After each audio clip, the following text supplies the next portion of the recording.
Have you priced building materials lately? A half-inch 4x8 sheet of OSB used to run $8 a sheet before the pandemic. Now we are still at $19.50 a sheet, and we cover the entire house with this stuff. There are thousands of people all over the country who would love to build their own house, or build a workshop like this, or a bed and breakfast in the backyard, but it is cost prohibitive right now.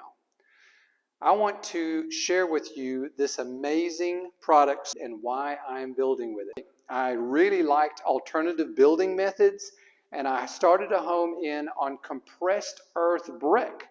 And I went down to Texas to a workshop down there, learned about all there is to know about making your own brick and building with it. I ordered a manual brick making machine from China. It was quite an ordeal getting it over here.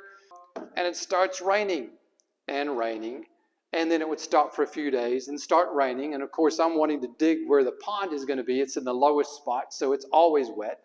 And it was 2.5 months, and I can't get started. And so we had decided I was going to build the workshop first out of whatever material that we determined, see how it worked, and if we liked that and it was easy enough to work with, we'd build a house with it. But it has no insulation. And so you either have to insulate with rigid foam insulation on the outside and then put some kind of lapboard siding or brick on the outside, which gets expensive. So I got ready to build, and I can't build because I can't get dry dirt. You have to have dry dirt to dig up and make your brick. Well, I started looking at what to use for insulation in the cavity, and I came across Aircrete, and I thought, man, this looks pretty good. This looks promising. So I started experimenting with it, made myself a foam generator machine, and started to mix various different mixes. And then I saw a YouTube video in Ukraine and in India where they were mixing shredded styrofoam in with concrete, and I thought, now that looks promising. And I mixed that in, and that was the ticket. It really changes the mix. It is super light, very forgiving. Aircrete can be very finicky. If you don't get the moisture, the water content right in the foam, if it's too dry or too wet, or your water is too hard, all of these things play into it, and it'll collapse on you. And if you pour it too thick, I was pouring 3 inches, and I thought, wow, a couple of them would work well, and I thought it was good. You start pouring deeper than that, and it will collapse on you. That's not the case with Styroprete. The volume is held by the shredded styrofoam. And in fact, you have to pack it down in there to get all the air out. My goal was to find out how much styrofoam can I mix in the mix and still have no air gaps in it. So I kept adding and adding more and more styrofoam, and I was amazed at how much I could pack in there before I finally started to get air gaps. And so that's how I came up with the mix that I'm currently using right now. So I decided to switch gears and completely abandon the compressed earth brick, and I was going to build the entire workshop out of Styro.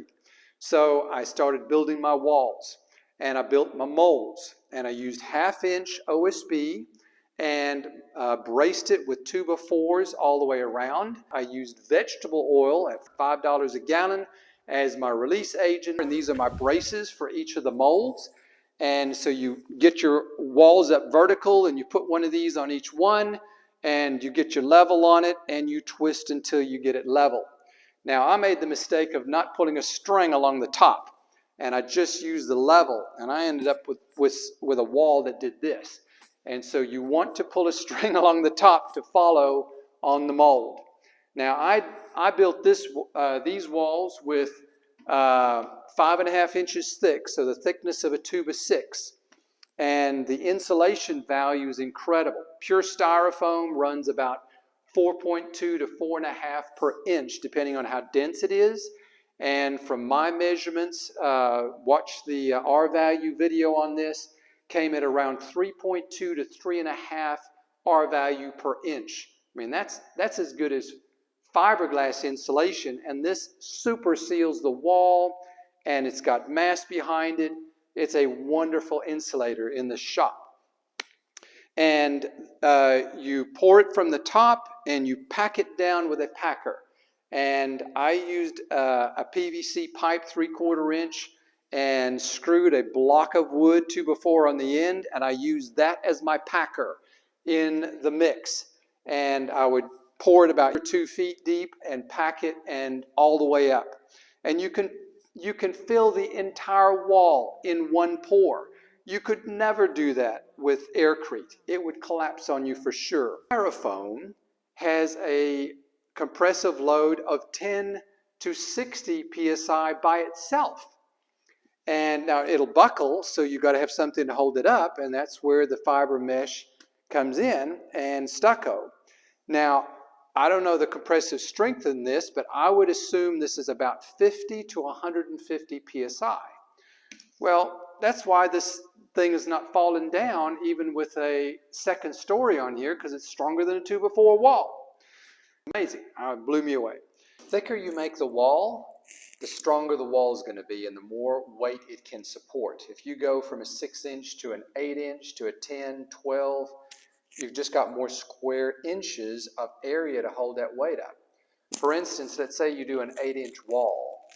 Let's say the styrofoam barely comes in at 30 pounds per square inch is all that it can handle on compression strength.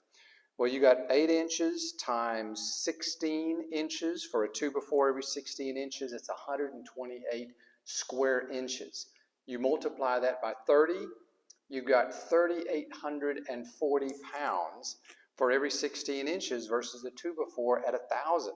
This is way stronger than a 2x4 when you start getting that depth in the wall. Now, the biggest issue is keeping it from bowing and buckling, and that is where the hard shell is going to keep this thing vertical and keep it from buckling out. But the mix itself should be able to handle this weight without a problem.